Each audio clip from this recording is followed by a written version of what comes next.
Well, welcome, Lab Coat Agents. Welcome to those of you on Zoom here. The number is still climbing. So are you watching this chat here, Tristan? We got a ton of people telling us where they're coming from. I love it, dude. I'm watching, man. I'm watching on Facebook now, too. Let's see, anybody from outside of the United States or Canada? I always like to see that. We got Las Vegas, Boston, Colorado Springs. Boston. How do you say Boston in Bostonian? Just like that. Boston. Boston. Boston. Boston. Mm-hmm. Maybe not. Well, welcome back for another episode of Business Video School. Sorry, Tristan, I'll let you take it from there, buddy. No, dude, it's all you. I was going to say hi to Nick. I didn't get to say hi to Nick, so I was just saying, hey, Nick. Hey, Tristan, how are you? That was it. It's all you, buddy. Oh, man, that's funny. All right, well, we are back for our weekly webinar series with our good friend Nick Niehaus and the Business Video School. And this week, we are going to talk about distribution and all of the various channels and places that you should be putting these videos that we're talking about. Nick's going to talk about, you know, how to do it and the data behind it, the statistics. And Tristan and I are probably going to give you a bunch of personal examples of how we use this stuff.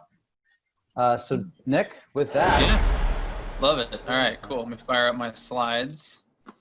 And yeah, as Jeff said, we are talking about 10 different places that you can distribute your video. So the idea here is, I think a lot of people, you know, you spend a lot of time making the video, and your justification for doing video in the first place is ultimately going to be the results, right? You got to get results from it, or it's just simply not worth the effort. So I think this ends up being one of the areas that I've seen the largest percentage of people really, you know, make the most drastic, unfortunate mistake, which is they go out, they put all this work into making the content, and then they just simply don't distribute it correctly, or in some cases at all. I mean, I've seen people that maybe post a video once on their business page that has 100 likes, and then they go, oh, it's not worth it, you know, and it's almost like they're trying to create an excuse for themselves, and it's probably happening in some cases, right? So we're going to try to eliminate that excuse for you today. We're going to show you 10 different places that you can distribute your video, and we're going to give you some pointers on how to really decide which one to do, because here's the thing. I'm going to show you 10, but you don't want to necessarily use all 10, okay? I think that there's kind of two sides to the coin here, in the sense that I think a lot of people under distribute their content. They just simply don't post it in enough places. They don't promote it. They don't do, you know, additional follow-up, all that kind of stuff. But I think some people also mess up their social media strategy by trying to be everywhere. And the truth is, like, I fell into that trap when I first got started with this stuff. I set up a bunch of accounts. I used all these like hacking tool things to like try to get a bunch of followers that didn't give a crap about my accounts, and that was a mistake, you know. And I had all these different things. I was trying to post all over the place using automated tools, and it just all fell apart, right? I basically got to a point where I said, this isn't helping me. Why am I doing any of it? And I basically shut down for months. And that's the last thing you want to do. So here's what I would like you to focus on today is I would like you to focus on choosing the #1 platform where you should be posting. So I'm going to show you basically 10 different ways you can share your videos, 10 different platforms and whatnot. I want you to try to leave today with the one that you should always post to, right? So kind of your one that's going to be your ride or die. You're going to always make sure your content's there. And then I would encourage you to add at least 2 others that you're going to try to post on as often as you possibly can, in addition to that first one, right? What you're going to find is these platforms all have different audiences, and that's what we're going to focus on mostly today, is where do certain kinds of people spend their time, right? So you're going to see that the breakdown on Facebook is different from Instagram, is different from TikTok, etc. And so what you want to be doing is thinking about your ideal customer, right? So I want you to take a second when we get into this right now, thinking about that first. And think about, who is that person? Who's the person that's your favorite person to work with? If you could make copies of this person, you could work with 100 of them in the next year, you would absolutely do it. Because whoever that person is, whatever they represent, whenever you see them represented on your screen here today, that's the platform you want to be on, right? It doesn't do you any good if your customer is not on that platform. And that was the mistake I made, is I was posting all over the place, but really my audience was on a couple key platforms, and that's where I should have been spending my time and effort. And ever since I've done that, and I've actually kind of intentionally limited where I'm spending my time and effort, I've gotten much better results, because I've been able to actually spend, to be focused enough and to deliver enough value to get a return on it, right? So we're going to dive into this data in just a second. Before we do that, I did want to just mention where all of this comes from. Please, bear with us a little bit here today. You're going to see a lot of numbers. Those numbers are sometimes, they're literally changing like every week, right? So these numbers might be slightly out of date on one platform versus another. They came from these 5 different websites. So hopefully we compiled all of the right data. But if you're looking to do some of your own research or get even more information, all 5 of these are great places to do it. In particular, I've used Hootsuite. I know some people probably are familiar with that one. Sprout Social is also another social media tool. It's really great. And then the rest of those are mostly data research type of platform. So that's where it all came from. Just wanted to let you know that ahead of time. Let's go ahead and get into it, okay? So hey Nick, before we start real quick, just remind everyone that this is recorded. Tristan already put the link in the chat about it being on the Lab Code Agents YouTube channel. And then it's live on Facebook and Lab Code Agents right now. So you can always go back and check it out there as well, if not the YouTube channel. And then Nick, are we going to be sending any assets out after this like we have on previous ones? We can share the slides. That would be the one thing that we do have available. So we will show you in a few minutes. And Jeff, maybe you want to throw it in the chat right now just so people have access. But you can sign up for our email list. You're going to receive tips on video. That's what the list is meant for. You'll receive some information on our school, but we will send these slides to the people who are on that list. So if you want to make sure you're on that list, you're going to text learn video to 44222. Like I said, Jeff will throw that in the chat. We also have a bit.ly link that you can visit to get the slides. All right, cool. So getting started here, the first one we're going to talk about is in a sense kind of the granddaddy of all the social media platforms. It wasn't the first, but it definitely won the war in the end, and that's Facebook, right? So Facebook, in my mind, is one of those where unless you have a reason to not be on it and using it and posting on it, you should probably be using it, right? Just because of how enormous it is. Facebook is by far the biggest platform. It also, as a company, owns several of the other largest platforms. So we're going to be talking about Instagram, which is one of the other largest social media platforms, and Facebook owns it. So Facebook actually owns Instagram and WhatsApp, which is one of the largest messaging platforms in the world. So Facebook is the 1,000-pound gorilla or whatever you want to call them. They're the big guy, right? So they got 2.45 billion monthly active users. So think about how many people there are in the world. There's a little bit over 7 billion. So it's kind of like a third of every single human in the entire world gets on Facebook at least once a month. That's incredible, right? I don't think we've really seen platforms of this scale throughout human history. So this is one single communication platform where a third of the people in the world are pretty actively involved, right? Now, one thing you will see about Facebook, and you'll see it in the demographics here, is that they have a lower percentage. So the numbers you see on the right hand of the screen is basically the percentage of the US internet users, right? So if you looked at this, you might think, oh, well, it's the younger people that are on Facebook. But that trend is actually shifting dramatically. And so that number, 46% of people over the age of 65, that's the fastest growing group on Facebook. And actually, if you look at the teenagers right now, they are leaving Facebook in droves. So a lot of them still have accounts because at some point they set up their account and they might still be, a once a year active user type. But they're not necessarily spending a lot of time there. So Facebook is by far the largest. You get 71% of American adults. I mean, think about that. What other tools or anything other than just cell phones in general? I mean, I don't even know that 71% of American adults have an iPhone even, right? So I mean, this platform is absolutely enormous. It has a ton of users, right? So that's definitely something to keep in mind. Now, the trend, as I mentioned, is that the older folks are coming in. And the thing I always point out is I understand the idea that you want to try to get in with people when they're young. If you are a Fortune 500 company, you're going to chase the youth because you want to get established with them when they're young and then stay with them their entire life. But I like to think a little bit more short term because I'm not a Fortune 500 company. And I always think about who has the money today, right? And it's generally going to be the people over the age of 50. They are sitting on by far the largest percentage of the wealth in this country. And so if you're looking to get in front of people that have money, Facebook is becoming more and more useful in that sense because more of these older folks are joining. So that's definitely something to keep in mind here. The one group of you that may want to avoid Facebook would be a group that's really focused on people under the age of maybe 25 or 30, right? So if you're in that category, there's still a lot of those folks on Facebook, but that would be the only group of folks that I would say might not want to put Facebook on their list because everybody else, there's just simply too many people there. It's too active of a platform to ignore. So I think that's kind of a bare minimum, is I would really recommend being on at least Facebook, right? Okay, so Facebook's a good one to talk about, but it's also kind of the most no-brainer. The rest of these, I think, are just a little bit more interesting to discuss because they're a little bit more niched, right? You're going to have a certain kind of user on these platforms. So the second one that would be talked about would be Instagram. I think Instagram is another one that's probably going to end up being in a lot of your lists, right?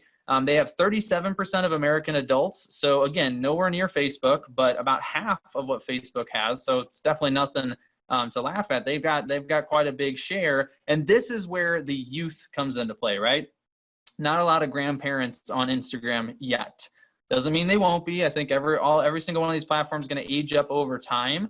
But right now, Instagram, and we'll talk about TikTok later and Snapchat, right? Those are other kind of youth-based platforms. But Instagram is where the youth is, right? So this is where if you're in my generation, the millennials, you're going to find them on Instagram. That's kind of the bread and butter for millennials, right? And then even a lot of younger folks as well. So you're going to see a little bit higher percentage of females, but you get a pretty even breakdown here. You're seeing 72% of American teenagers. So again, if you're looking to get in front of people when they're younger and to stay in front of them, right? So again, if you're kind of playing that long game, so to speak, Instagram is going to be an obvious opportunity for you.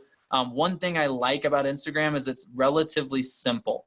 So Facebook is an incredibly complex, large platform. I mean, there are so many different, I mean, I'm kind of, I'm an expert at least at kind of Facebook video and business pages and ads. And there's still like, 80% of Facebook I've probably never even seen because there's just so many tools and, features and all kinds of things. Instagram is almost the opposite. There's very, very little extra bells and whistles. So it's really easy to use and understand. You're basically posting pictures or videos. You're going to default to a square format, although with Instagram TV, you can experiment with some other formats as well. And it's very simple to use, and it's a great way to get in front of younger people.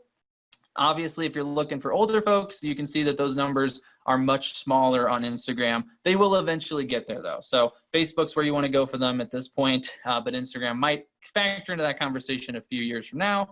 Just a quick tip on some best times to post. Now, before I give you the best times, you can already read them, obviously, but before we talk about that, just keep in mind that the best times to post for you might be different, right? The best time to post is when your specific unique followers are online. So these two times, so weekdays 11 a.m. to 3 p.m. with Thursdays from about 2 to 3 in the afternoon being the optimal time, that is an average, okay? So if you don't have any data on your own followers, then you can maybe default to those time slots and you're probably gonna see a slight improvement in your results, but please look at your actual stats and make sure you're talking to your followers when they're actually online. They might log on at different times, and so you may wanna adjust that a little bit, but that gives you some averages. All right, what do we got next here? So next we got YouTube, right? So this is one where... Hey, Nick, yep. let's chime in. Let's Tristan and I talk a little bit about Instagram and Facebook. Yeah, please specifically, because those two are kind of, they are together, basically. First of all, we had one question, and that was, how old is the data? Is the data all relatively new? Is it 2019? Is it 2020? Any idea on that? Most of it was early 2020, I believe. So we're trying to be as up to date as possible. Obviously, when you're pulling stuff from the internet, you never know if you're getting completely accurate stats Nick, or whatnot. Can you go back to the first slide for Facebook really quick? Yeah. So here, I want to differentiate something so that people understand the difference, because two things here. Number one is, you see it says 2.45 billion monthly active users, okay? And then you compare most visited websites, it's different. All right, so I just want to clear that up because this came up actually earlier last week in a conversation I was having, and there's a difference. So monthly active users is obviously how many people are actively using it throughout the month, right?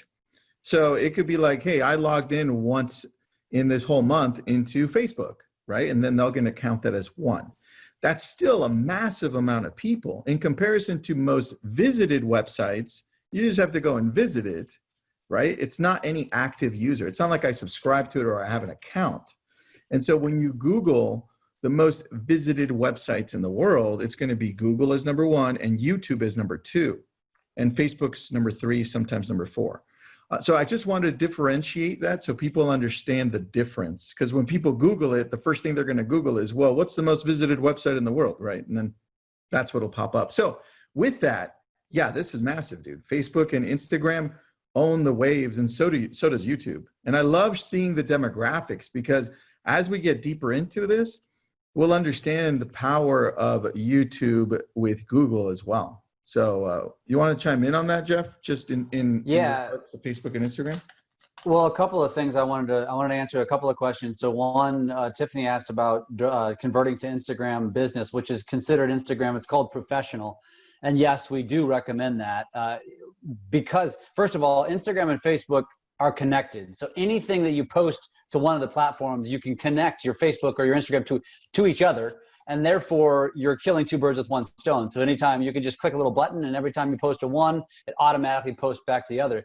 If you do the professional account, which we do recommend, primarily because when you're running ads or when you're targeting posts, you're also targeting your Instagram following. And let me point out on Instagram that you can have, there's no limit on followers. There's no limit on friends like Facebook. Whereas Facebook, you can only have 5,000 friends. And then of course you can have followers, but really typically influencers are the ones who are doing that. But on Instagram, it's infinite. You can grow it as big as you want. So Instagram is a platform you should be paying a lot of attention to. Like Nick said, the Facebook, the age group is trending up, which isn't bad for realtors. But at the same token, that is not necessarily good for the future. And so it's not that you should stop paying attention to Facebook, but you should be paying attention to Instagram, to YouTube, to TikTok, all three or one out of the three, two, whatever you want to do. But basically, the reason I love Facebook and Instagram is because they feed off of each other. And so it's a no-brainer. You should absolutely be posting content on both of those. And then Marva asked the questions about talking about tips on driving and getting subscribers. I don't know which platform you're talking about. When you say subscribers, I'm thinking you're talking about YouTube, but really followers just in general.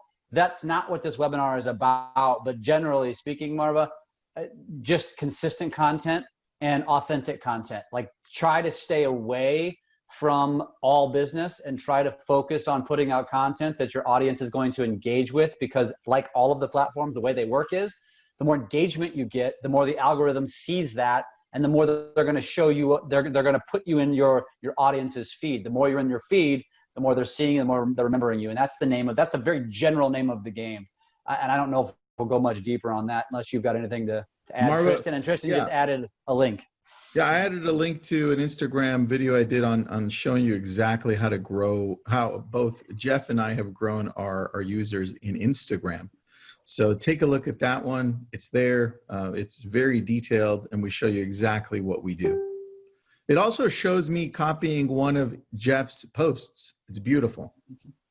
So Jeff will like that part. Is that so? Cool. Yeah. Cool. So good, dude. So good. All right, so let's move on to talk a little bit about YouTube next, because that's obviously one that's already kind of come up in conversation. So YouTube is the other, big guy on the block, so to speak. The thing about YouTube is it's not as much of a social platform, right? I mean, YouTube's a little bit more of a consumption style platform. Obviously, you can follow people, subscribe, you can engage with their videos. But the thing is that, and this actually could be a good thing for you, is that people aren't necessarily coming to YouTube to interact with their friends or family like they would be on Facebook or Instagram, right? So it's a little bit more kind of purpose driven, right? Your channel, if you're going to create one, it does take a lot of work. You're going to start from scratch. So that is one of the things I think frustrates a lot of people on YouTube, is that you don't have this built-in friend network when you first get started if you're not used to that. So that can be a little bit disorienting, but it is also extremely powerful if you can start to really gain some traction on it, because this is a platform where you can really develop an expertise. You can really be positioned as an expert in your area or at your particular profession, whatever it is you might want to do there. It's also one of those platforms that a vast swath of people across the world are using. They have over 2 billion monthly users worldwide. And then there's 73%. So we said 71 for Facebook. So actually 73% of American adults use YouTube. It's a little bit different, obviously, because you can visit YouTube without necessarily needing to have like an account and log in and stuff like you would with Facebook or Instagram. But obviously a lot of people go here. And the one kind of big opportunity, I mean, there's a lot of opportunities on YouTube, but people do a lot of how-to searches on YouTube. So every year, the number of searches that start with the words how to increase by like 70%. Every year for the past few years. So that is a trend. I mean, that's something that's not going away. And so, touch on that, Nick. What's that? I want to touch on that specifically. Yeah, go ahead. No, go ahead. Yeah. In regards to that, when you go, so Google owns YouTube, so it's a cycle, and because Google is the most visited website on earth, right? When you type anything on there, it automatically will bring up a video closer to the top. It'll even give you options of videos. All of the videos are going to be from YouTube. So this is how they keep both of those sites. When you type Google, just Google top most visited websites in the world. It'll be, like I said, Google and YouTube. And that's why, because they search through all of the YouTube videos and their crawlers go and search, okay, got it. You just typed in how to increase my subscribers on YouTube. Well, Google's going to pull up some great articles and also all of the videos or some of the video choices on YouTube. And that's how they keep it going. The beautiful thing is of the stats here that Nick shows, you can see 81, 71, 67, 66, and 58. That's pretty insane how it's kind of close all throughout, man. And look at the ages 15 to 25. If I had to bet on what social media platform is going to be alive 20 years from now, it would be YouTube. Hands down. My kid just today, it's my wife's birthday on Sunday. He goes to YouTube and he goes, how to make a birthday card, literally right before this. And then he follows a 15-minute video on how to do this. He's 8 years old. And he relies on YouTube on just how to do things. So this is my go-to platform of the future. Yeah, those are great points. I think that it's a learning platform, right? It's where people are going to learn things. And, you know, that's what I like about YouTube. And honestly, I need to be putting more time into it myself because, you know, I love teaching. I'm not as big a fan of being, you know, goofy or funny or, you know, like the idea of doing TikTok videos. It's a little bit intimidating, to be honest. Yeah, right. But YouTube's great, right? Because you just teach people stuff, and the better teacher you are, probably the more followers you're going to pick up there. And back to your point, Tristan, about the search, one thing that I've seen people have success with is actually beating out other organic results for highly trafficked search terms with a video, because the videos show up before all the other organic results. So I've seen people that have actually beaten out companies that have spent over like $100,000 to dominate a particular keyword with a video. So they just made a video, put it on YouTube, and because, you know, like, because the relationship, Google owning YouTube, they want those videos to show up at the top of the search. And so they got the #1 search result organically for like 1/100th of the price, basically. So that's a huge opportunity, right? And for all the audience out there, that's why I get invited to be a part of this, because Tristan and Nick are great teachers and I'm the idiot. And so I just get to go around and make fun, crazy, stupid content. And it works for me, but it's not for everybody, right? And funny. Perfect segue right into TikTok. All right. Yeah, this is your slide right here. So I'm gonna let Jeff kind of run with this. But the things, just a couple things that stand out to me. Number one is just the number of monthly users. I mean, of all the platforms, TikTok is growing insanely fast. I mean, you know, it didn't even exist a few years ago, right? So it is growing like crazy. It's growing like Instagram was growing just a couple years ago. It doesn't seem to be showing any signs of slowing. The one thing I do want to note before I ask Jeff to kind of chime in, because he's kind of our resident TikTok expert here, is the numbers you see on the right side of the screen in the case of TikTok are different. So this is not percentages of the US population. This is a percentage breakdown on the platform of its users. Okay, so this is basically saying of the people who are using it, like kind of what percentage do they fall into. It's so new still that we just couldn't really find data on total users within the US. It's also a Chinese-owned company, and maybe why that data is a little bit harder to find. But obviously you can see it's very heavily weighted towards the younger crowds, right? So the highest percentages of people on here are, you know, it looks like almost 90% are under the age of 34. So can be good, can be bad. Just keep that in mind. If your client base is on the older end, they're not there yet. But, and this is something I'm sure Jeff can chime in on, I think they're going to be there soon. It does seem like the growth here is just through the roof. So Jeff, why don't you tell us a little bit about your experience with TikTok so far? Yeah, sure. So, again, the data doesn't necessarily lie here. The thing about the platform is that the way it is set up and the way you can create content on it and the features that it has is unlike any other social platform. And it is the future of social media, whether it's through TikTok or it's Facebook and Instagram copying it. And so we highly recommend, and we just created a tutorial that's coming out maybe soon about how to just start familiarizing yourself with TikTok and what to do, what buttons to push, and that sort of thing. So take or keep an eye out for that. But really, TikTok, again, it's a way to create creative content that isn't talking head, that isn't necessarily YouTube type of content. So it is for the right person.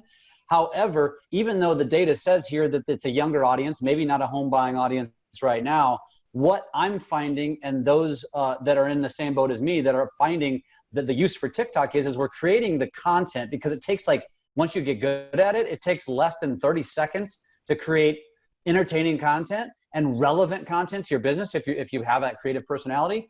But we're sharing it back to Instagram and back to Facebook as the content we're sharing back, and it's getting more eyeballs because TikTok has a watermark on all of its videos. So therefore, your audience knows when they see those videos, if they see that watermark, they automatically know it's going to be a short form video. It's not going to be something that's going to take 2, 3, 4, 5 minutes that they have to watch, because we don't have attention spans anymore.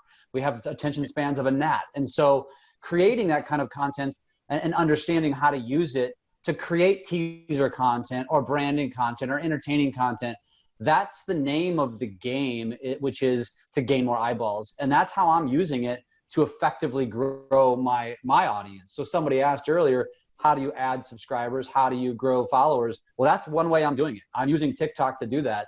And it's working quite well. And frankly, and I think Tristan can attest to this because he and I have been talking about this for like 10 months, almost a year now.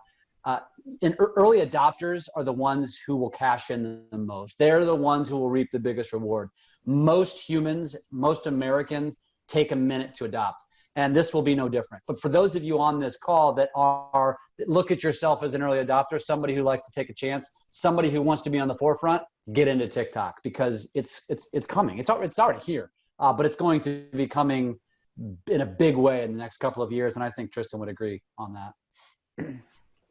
Yeah, I think that's the main takeaway for me is, like, just you get on this stuff before it blows up with everyone, and then you can pick up followers that much easier, right? I mean, Jeff, you've had some videos that have performed pretty well on there, right?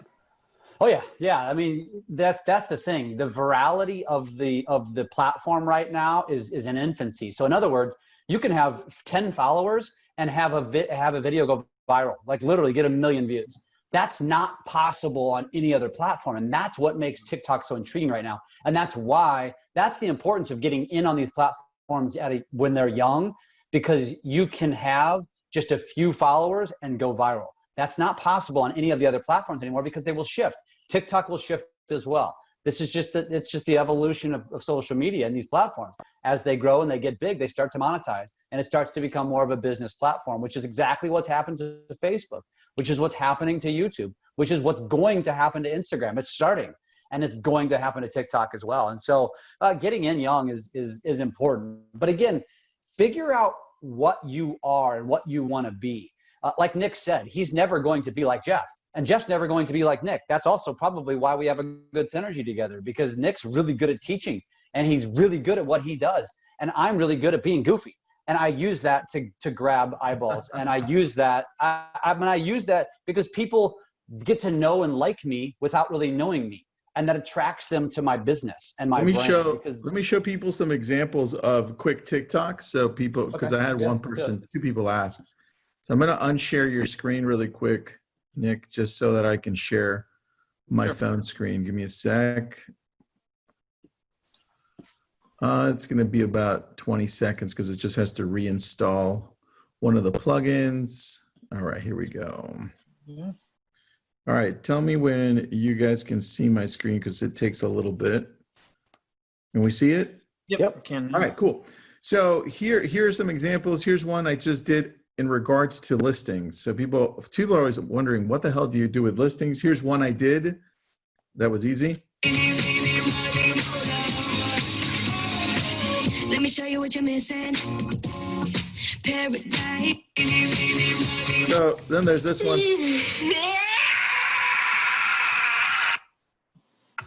I'm gonna have such a good day today. So just examples of, I mean, super easy examples, guys. They're less than 15 seconds, right? And so you look at Jeff, go follow Jeff Fitzer, go follow me on TikTok. We do this every day, right? So you can get examples of exactly how to use this for real estate. And the best thing that Jeff and I do is we follow other people on there, and it gives us really great examples of what we can be doing based on who we gravitate to, right? 100%. And that, by the way, that strategy applies to all platforms. Yep. Follow the people that inspire you, that you engage with, and learn from them. And then, R&D them, rip off and duplicate what they're doing or share their stuff. That's the name of the game. You got it. Cool. Back to you. All right. Next one is going to be LinkedIn. All right. So getting back to the less exciting ones, but LinkedIn can be quite powerful if you are B2B, right? So if you like to focus on business owners, that's where LinkedIn is going to be. Now, LinkedIn is kind of one of these where it sort of flips the demographics from the other platforms, right? So if you're looking at the right-hand side there, not many younger people on LinkedIn, right? I mean, they don't have much of a use for it. But the older generations, you're going to see a decent percentage of those folks on LinkedIn. So overall, it's not quite as big as other platforms. Only 27% of American adults use it.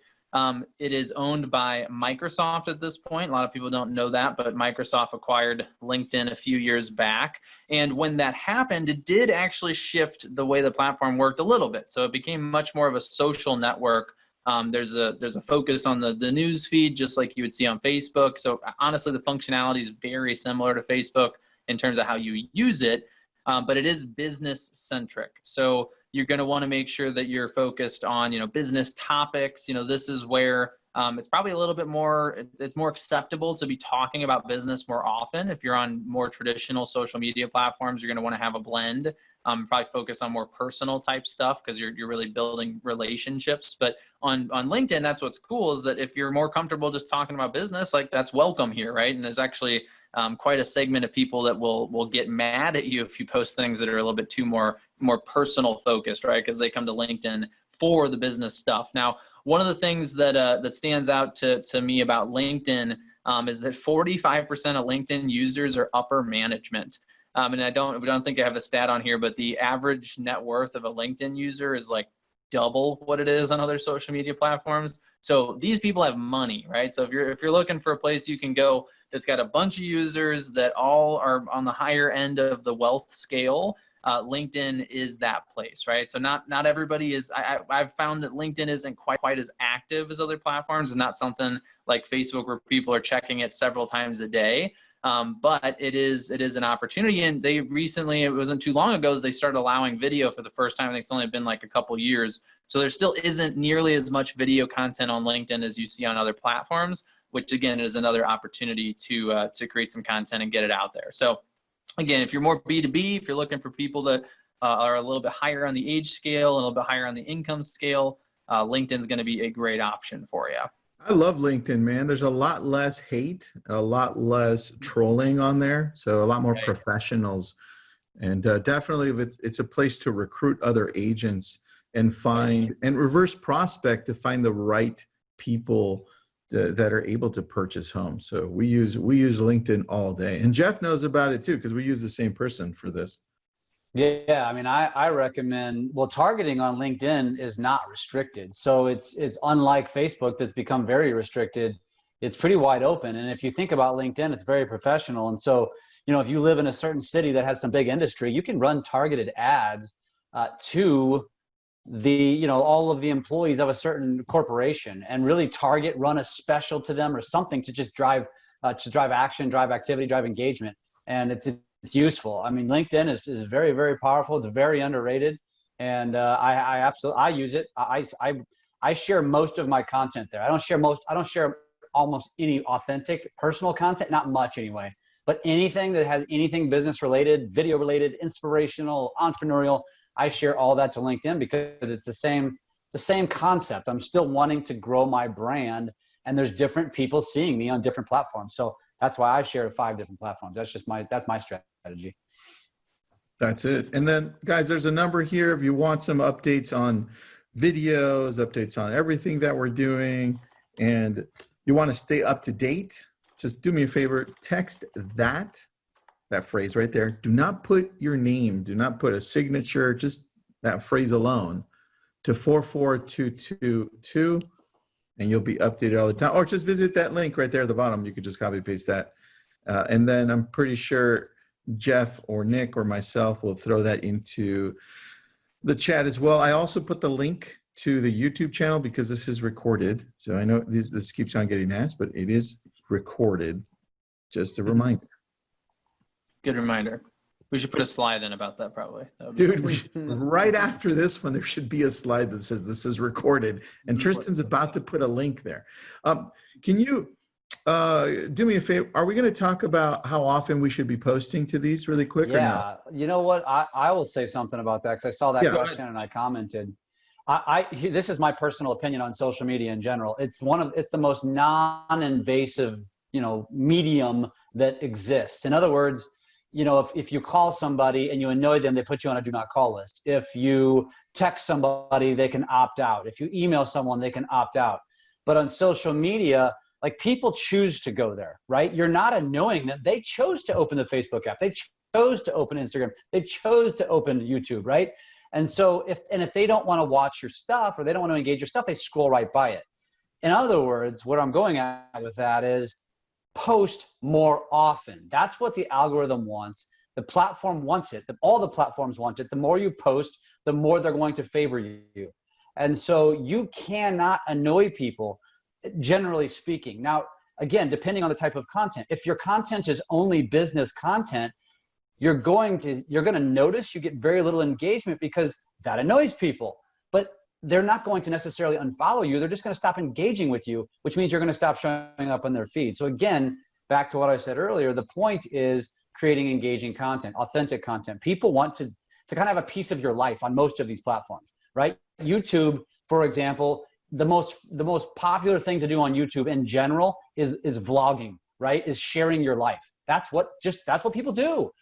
And it's the same thing on Facebook and Instagram, just differently. You just do it differently. And I'm doing it differently with TikTok. And the only one that I don't recommend that is LinkedIn. But those 4, that would be kind of interesting. It would be. And you know what? It might shift that way. It might work, dude. It might shift. Who knows? It might. Exactly. Nick, but can you go back to the slide, on the TikTok slide really quick for about 10 seconds? Yeah. Because I just wanted to touch on TikTok in regards to how often we should be posting here. And it ranges because it's a kind of a new platform for most people. I've seen people go between posting 1 time a day to 4 times a day. And really, it's just a matter of how comfortable you are posting up on TikTok. It's different for Instagram, where we recommend 4 stories a day and 1 post to your feed, right? So I think TikTok, what I would recommend here is that you test things out and you just make sure that you're comfortable with what you're doing, right? Jeff, anything you want to add here, buddy? as far as how often you should be posting to TikTok?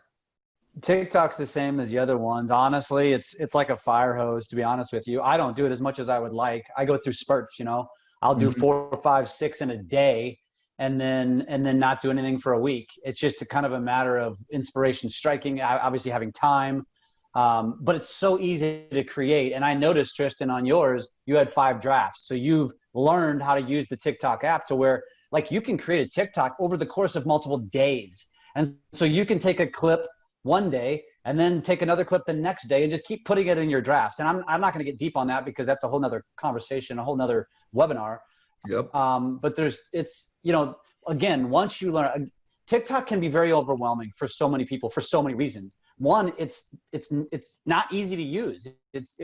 You have to have some editing skills. You have to understand how that works. And 2, it is the rabbit hole of all rabbit holes. If you go in there and you get stuck in there an hour later, you're like, crap, I just lost an hour of my life.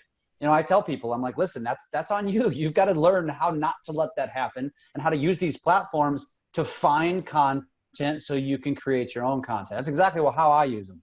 And don't get me wrong, I have my days. I get stuck on these platforms, all of them. Facebook used to be the rabbit hole. Now it's Instagram and TikTok. But and YouTube, of course, you can get stuck there for hours watching video.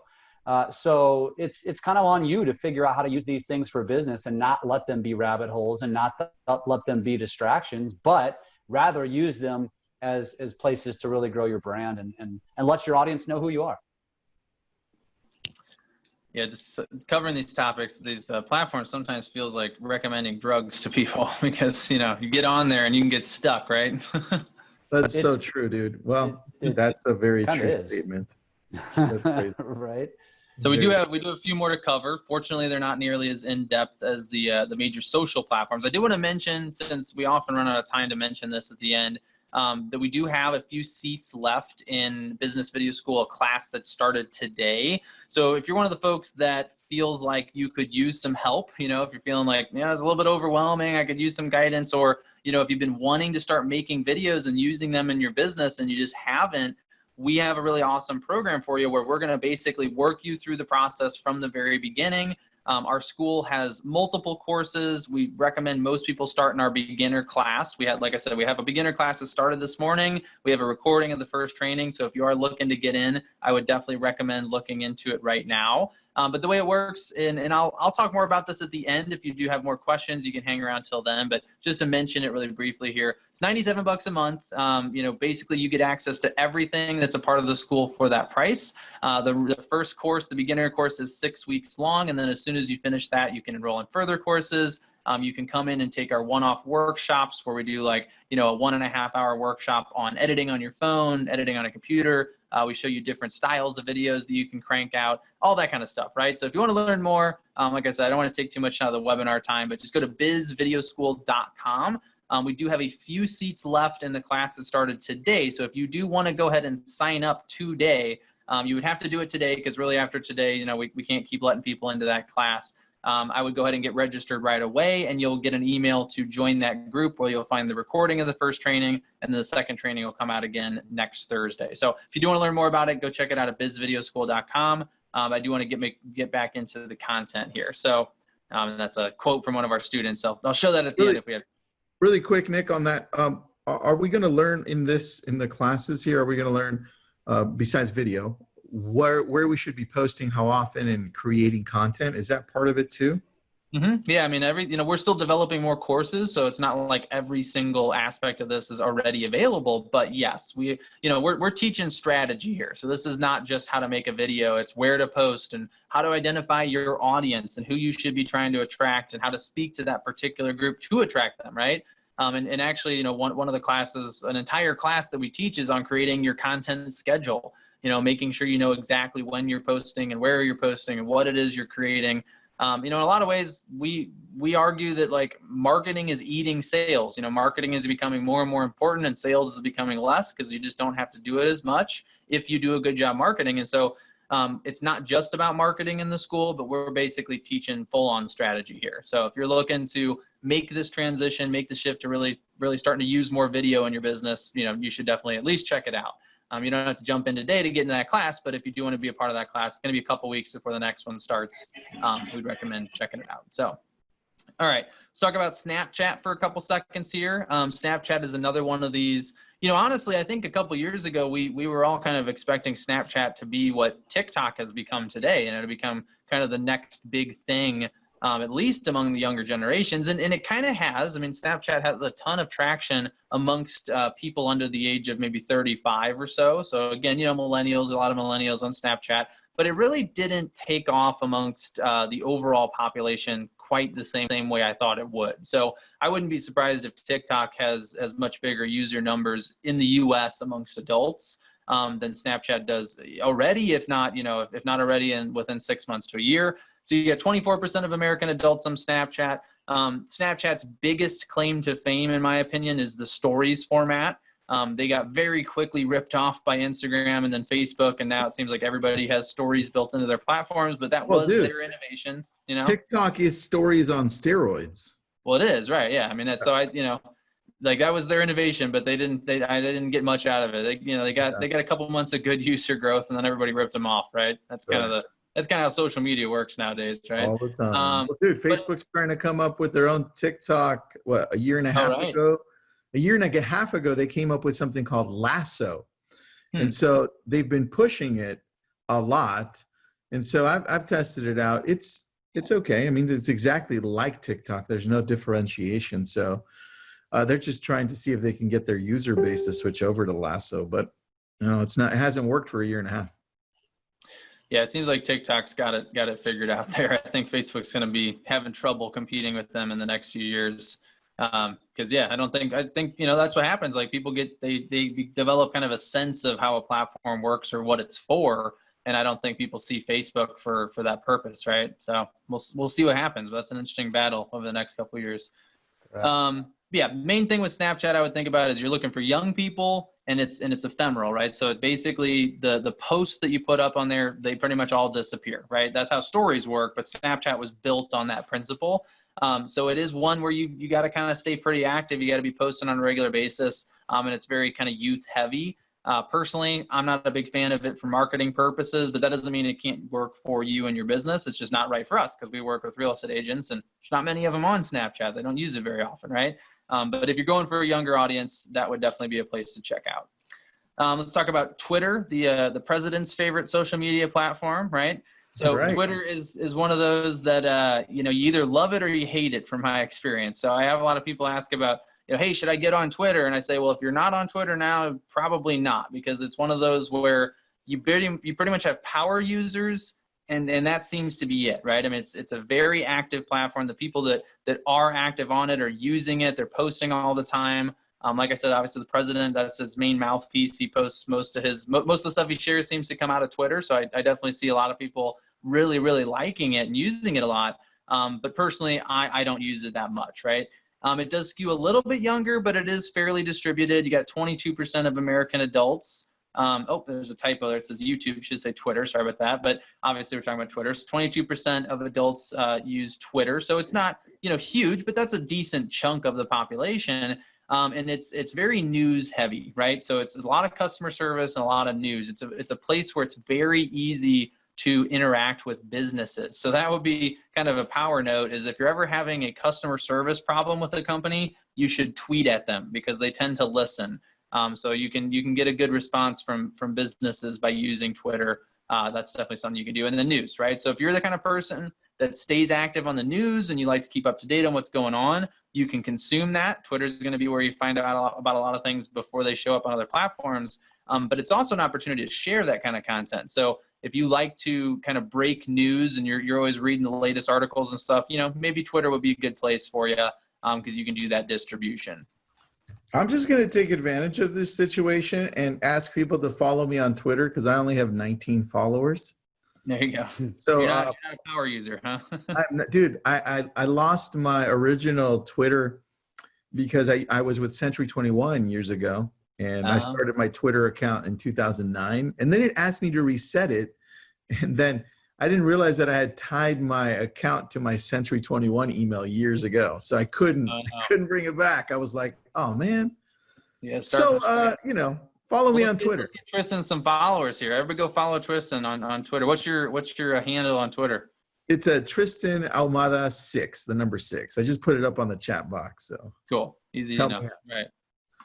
I'm not even gonna tell you to go follow mine because I don't ever tweet. So please don't go follow my Twitter. You're like, forget it. I don't even use it. Yeah, I need to delete it probably. I've got more followers than you, Tristan. I've got 126. No, I got 99 followers. All right, so I'm glad to have you. Wow. One more and Jeff will be at 100. It's a big moment for Jeff's Twitter account. So go follow me. Go follow me. Then you're gonna have to tweet about it. So you're gonna have to go out of your way to create a tweet about it. That's right, dude. That's right.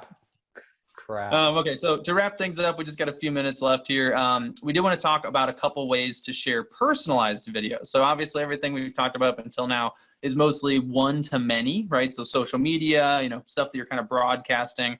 But realistically, I think one-to-one video messages where you're communicating with just one person can be super powerful. I mean, I think this is, of all the video opportunities we have right now, this might be one of the biggest, because this is the one that a lot of people still just simply aren't doing. And a lot of the salespeople I know that have started sending personal video messages are getting tremendous results from them. So it's obviously not as scalable. It's not going to be something where you're putting out a video and getting hundreds or thousands of views on it, but it can be very impactful. So just a couple quick examples of where you might use a one-to-one video message. Birthday messages, that's a huge one. I just had a birthday a few weeks ago, and that was like really cool. I actually got 4 different people, and I can remember all 4 of those video messages and what they said. And obviously I'm kind of a video guy, so people were almost doing it kind of sarcastically, but it was cool. I mean, it stood out. Of all the people that posted on my wall, I couldn't probably name most of them, but the 4 people that sent me a video message, that's going to stick with me for quite a while, right? So that's a great one. Answer questions people have. I mean, especially frequently asked questions. You can make a really good answer to a frequently asked question that you can use for years, right? It's going to save you time. It's going to make you look really polished. That's a great one to do. Event invitations and then introducing yourself are also some good ones. So anytime you get a new lead, shoot them a video message saying who you are, what you stand for, just saying hi, that kind of stuff.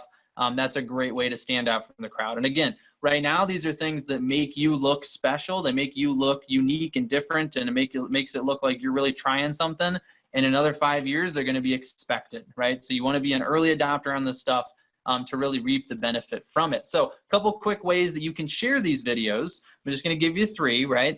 The first is texting. Now, here's the bad news. If you have a different device than the person you're texting to, this doesn't work very well. If you're texting from an iPhone to an iPhone, usually you can text a video file and it's going to come through pretty clear. Android to Android, same sort of thing. But if you're going between those devices, it's going to really severely limit the size of that file. So you either need to compress it, which is what I'm showing you here, or it's just not going to come through very well, right? So there are platforms, there are tools you can use to try to make these things work. And the good news is that there is a new text messaging standard. So there's something called RCS. So you're probably familiar with MMS. That's what the current texting standard is. And that's the rules that govern what you can send or can't send through text. Well, there's a new one coming out. It's being rolled out gradually called RCS that's going to turn text messaging into basically a full-scale messenger platform. So you'll be able to send full HD videos. You'll be able to send GIFs without a problem. All these different kinds of things that sometimes create issues. They don't always create issues right now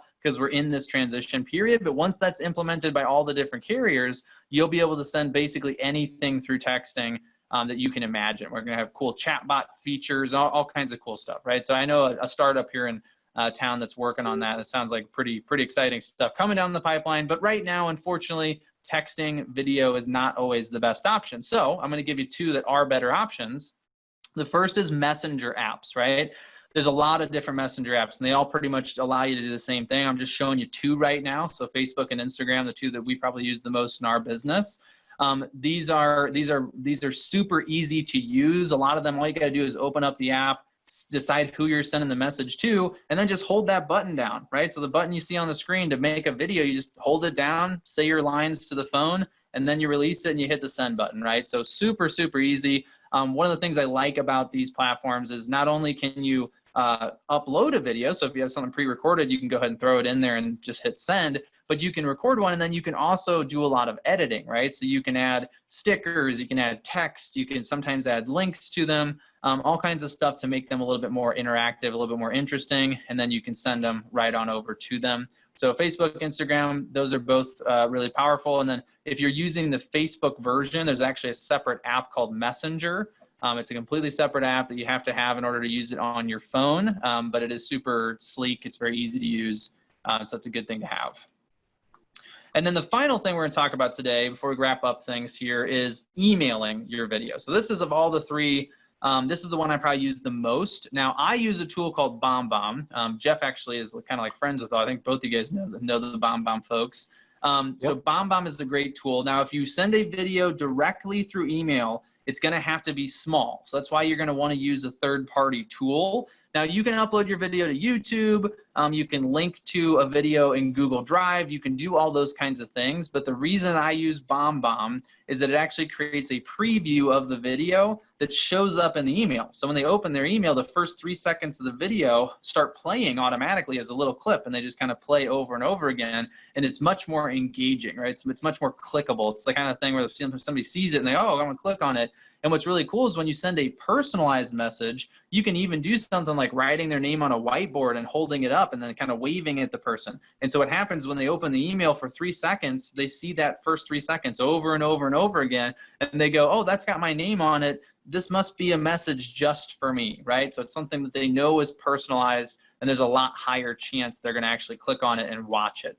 So you can go with BombBomb. BombBomb's a great tool. You can upload your videos to another platform and just simply link to them. But the video email, I think, is something that's just going to continue growing. And I think it's also a great opportunity for both kinds of video, right? You can send one-on-one video messages, but you can also send your mass video communication as well. So if you have something cool that performed well on social media, you want to throw it in an email and blast it out to everybody. It's a great way to get extra attention. And when it comes to just simply, even not using any of these fancy tools, even if you just threw something up on YouTube recently or you put something out on Facebook, we're talking about distribution. We're talking about getting as much attention on it as possible. You might as well send an email with a link to it, right? So if you've got an email list that you typically send a newsletter or something to, go ahead and throw a link in it to your most recent video and send it out, and you're going to be able to drive extra attention on those. So that gives you an additional 3 platforms or 3 distribution techniques for sending more personalized video messages. And I do encourage you to think about maybe having a couple primary social platforms where you're going to post your more general broadcast type videos, but then also really think about using video as a personal communication tool, because I think that can be quite powerful. All right, so it is about, we're at an hour at this point. So that is everything we have for you today. I do have a few more slides here to talk about the school itself. But obviously, if you feel like you've gotten everything you need to, or if you got to run, by all means, no hard feelings if you got to go. If you do want to stick around for a couple minutes, I can tell you a little bit more about the school. And I'm not sure if Jeff and Tristan have to jump off of here, but basically, we do have a couple seats left. And if you do want to go to bizvideoschool.com right now, you can learn more and go ahead and get enrolled in that particular class. So if you feel like, you know what, you've been putting off getting on camera for too long, it's time to start dealing with this and start trying to start working on those skills and getting better at your video performance. I would definitely recommend you go check that out. So if anybody has any questions, go ahead and throw them in the chat. I know we just went for about 10 minutes without checking. So did we have any other questions that came in? Yeah, one important question. Is this recorded? I don't know. Came up there. So I'm going to go ahead and put the link again to this is recorded. And while I do that, I want to show something really quick. Well, first of all, everybody, go ahead and sign up for bizvideoschool.com. It's $97 a month. It's like nothing. And the things you learn on there are insane. It's everything you want to learn about video, but really haven't put the effort into doing because you don't know where to find it. Well, this is where you find it because Nick and his crew are teaching it to you. So what better place to go to find it all in one? I wanted to quickly show the progression of a video on YouTube because they just released what's called chapters. I don't know if you guys heard that they released that, but I wanted to share it here. Let me see if I can share it on my screen right after. Let me just look for it. We'll keep that there for now. Hey, can I also point out that JP was my 100th follower. JP Zintreff, thank you very much. You are the winner of today's presentation. Thank you very much. I have 100 followers on Twitter now. Woo! You win. Yep, I win nothing. I love it. That was so good, dude. I love that. Hello. Let me show you what the progression of YouTube looks like, only because they know our attention span is dying. And then we'll go right back to that screen, guys. For those of you who waited here, I'm going to go and show you really quick here. This just came out at the beginning of this month, and it's being released to different YouTube people. But you can see here, see his video, and then what happens is it's broken down right here in these little sections. So you know when the next topic starts. And if I move this over, it actually stops me right there and stops me again. Each of these are chapters. And if you guys remember at the very bottom here, sometimes you would have these, right? Well, now these are the chapters. It just takes you directly to them. Next, a long-standing feature. So I thought that was an awesome thing to show because people are now their attention span is dying and they want to get to the point quicker, right? So I think that is really important to show. It's all because of TikTok, damn it. I'm going to blame TikTok. I'm going to blame Snapchat, then Instagram, and then TikTok. Ain't that the truth, my friend? And let me say something while I got the thing again. Somebody, and if he's still on, I don't know, it's anonymous, said, I first said TikTok's really easy, and then I said it's really complicated. It's really easy when you get the hang of it. It's really easy to create simple, fun, entertaining, easy content. But the app itself, if you don't have editing skills, if you don't have a teenager to teach you, will overwhelm you. So don't be overwhelmed is what I'm saying. Get in there, familiarize yourself, and learn it, and practice, and play with it. You don't even have to post stuff. You can just create stuff and never post it. There's so many things. Again, we're going to be putting out tons of tutorials over the next 6 months. Just continue to follow us, and I promise you, we're going to teach you how to use the TikTok app. Love it. Yeah, we're gonna need to we will be making a whole class, a whole course on TikTok. So, and not just TikTok, by the way. We've talked about doing it for every platform. So you get into business video school, you get on that campus when that rolls out, and you're gonna have access to learning about pretty much anything and everything that exists.